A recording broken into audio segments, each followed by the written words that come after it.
Hello, Tarot Tube, and perhaps curious magical gamers. Last month, I was very fortunate and I won a little giveaway from Leeza Robertson for this book, Mermaid Magic. Now, the Mermaid Tarot, which is also, she is the creator of this, has long been a favorite deck of mine. I really enjoy it. I generally tend to use it in warmer months. I love to go to the shore, but it's really, it doesn't need to be confined to that time of year. And this book, it kind of is inspiring me to use this deck at other times of the year as well. So while I'm making this video, although it won't be posted until after the full moon, it is a full moon. And when we're going to dip into this book is dealing with a full moon spread. So let's sort of explore the book a little bit. Now the book is arranged, so I see I got a little signature because it was made gifty. It's got healing, spell work, and connection with merfolk. I believe I have a walkthrough of this deck. If I don't, I will find one for you. And so let's see how it's arranged. So it's arranged, see how we have all these different merfolk, water goddess, ocean priestess, sea witch, siren, common mermaid, shapeshifter, nymph, sprite, and then a conclusion with a really corny wordplay. All good tales must come to an end. That's okay, we like wordplay, right? So we've got a nice introduction here. She works with chakras a lot, she being Leeza Robertson. And so there's an introduction to that, and also from a mermaid pantheon perspective. So you could think of mermaids in this context as a pantheon, as archetypes. And then she's associating a different mermaid archetype with these different phases of the moon here, right? And because I'm making this during a full moon, we'll just take a look at this one. The spotlight is lit, let the party begin. The full moon is all about being seen. Under this moon, there is nowhere to hide and all will be exposed. Sometimes that can be terrifying and sometimes that can be exciting. The good news is you won't be the only one exposed. Everyone the full moon touches will be outed. This makes the full moon a bit common, to be honest. There isn't anything special about something that happens to everybody. Luckily, you have the common mermaid as your guide for this particular moon phase. You see, sometimes common is actually exceptional, especially when you know how to feel into the vibes of the light. So I chose this moon cycle to do my little video because so many people are like afraid of the full moon and everything, and I'm not really, but I just thought this was a good time to do it. So each chapter, we're looking at the chapter for the common mermaid because that's what we're going to do here today. But just so you see, you've got a little introduction about this archetype or this merfolk in the pantheon of merfolk. And so you would read that. Here we go. Maybe I'll read part of it aloud, but we'll just do an overview real quick. So more about the archetype of the common mermaid. Then there's a prayer or devotional practice. A little bit about the full moon phase. Then there's a ritual that you can do if you like to do that kind of thing, with a little prayer invocation, energetic alignment. So she's associating the full moon with the common mermaid and the heart chakra. So it's a bit about that. Then there's a healing exercise. Place of power would be the shoreline for this. Some spell work. So there's a nice combination. So if you can't get to the shoreline, you imagine it, and you've got something to recite for your spell work. And then we've got a journaling exercise. And finally, we've got our spread. So that's what we're going to do today. So you've got this for every phase of the moon. All those elements are each each phase of moon has its own chapter with all of these elements covered. And today we're going to do the cartomancy. So the card she's chosen for the common mermaid is this one, the Four of Pentacles. And I'm just going to read about that, and let's zoom in just a bit so you can sort of focus on the Four of Pentacles while I'm reading about her. I'll get that centered up nicely if I can. Okay, there she is. All right. At the very beginning of this chapter, I talked about how the heart is a midway point in the electromagnetic field. Remember, we're heart chakra. It sits smack in the middle of your 7 major chakras, and it is a communication point between the universe, source, divine, and the ego, physical material. This spread is a quick and easy way to check in and see what messages your heart is channeling for you. The tarot card I am using to anchor this spread is the Four of Pentacles. In many respects, this is the tipping point of the central nervous system. If you feel too vulnerable, this card will become you holding on too tight, like your heart is contracting.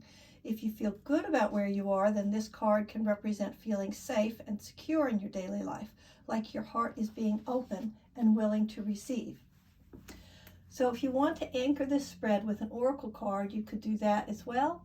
But I'm going to just stick with this one deck, and if you do use an oracle card as your anchor or your significator, you want to choose something that represents safety or vulnerability, depending on where you are.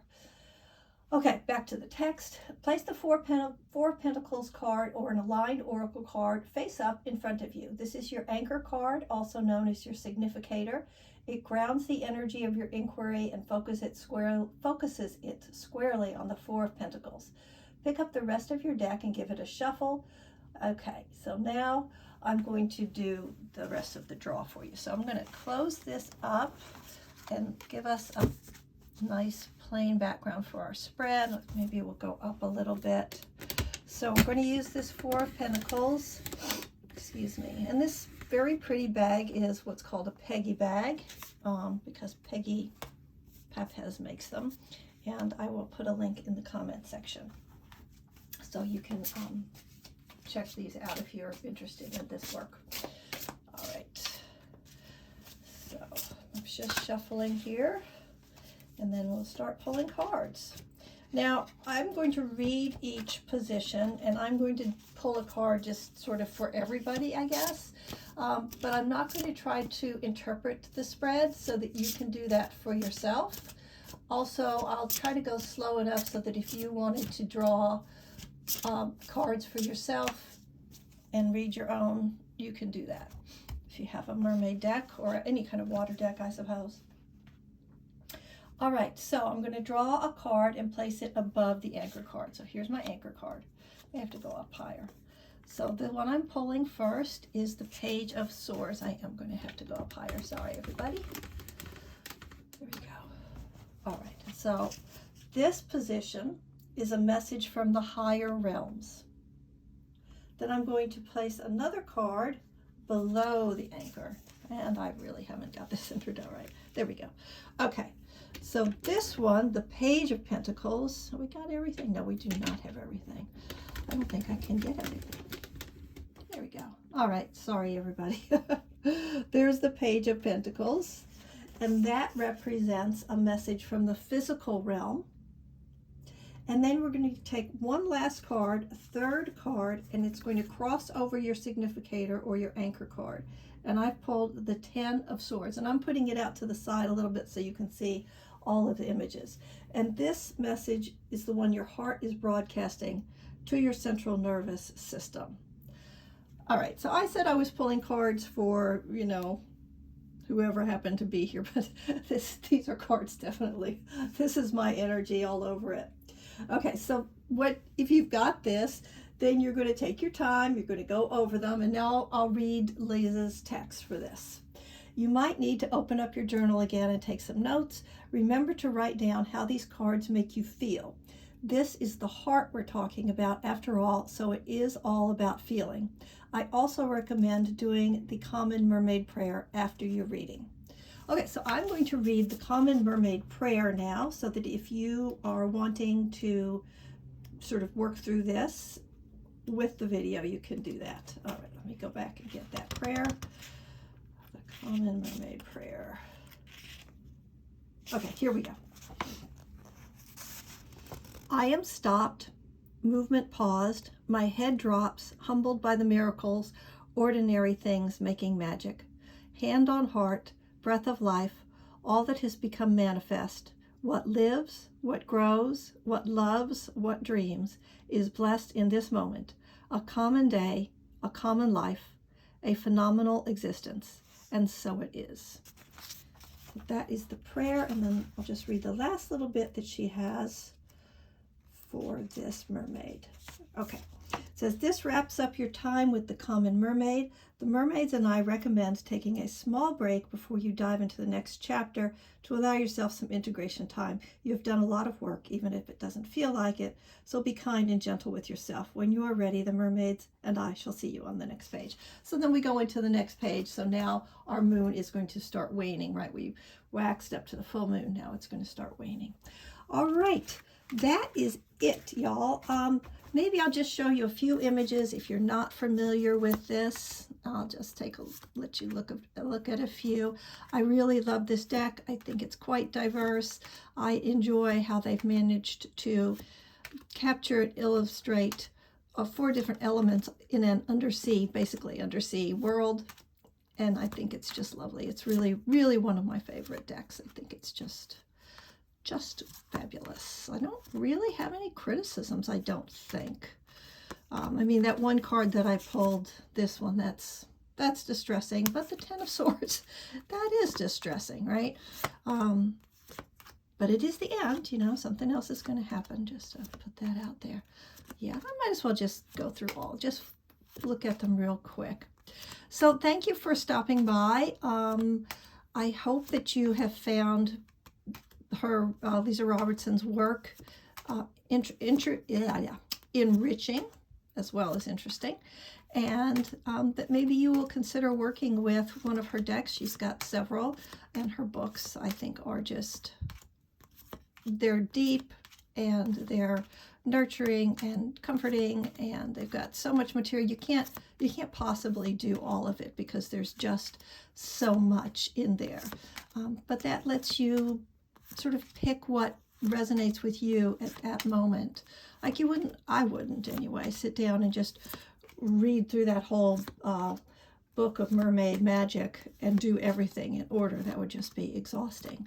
But I really loved picking up the book and just doing the full moon practices here as a full moon. I thought that was just great. So once again, here's the book. And here's the deck that I used. And be well, find joy, stay grounded, and thanks for stopping by. If you enjoyed it, hit the like button. If you'd like more of this type of content, subscribe, and I'll see you the next time. Bye-bye.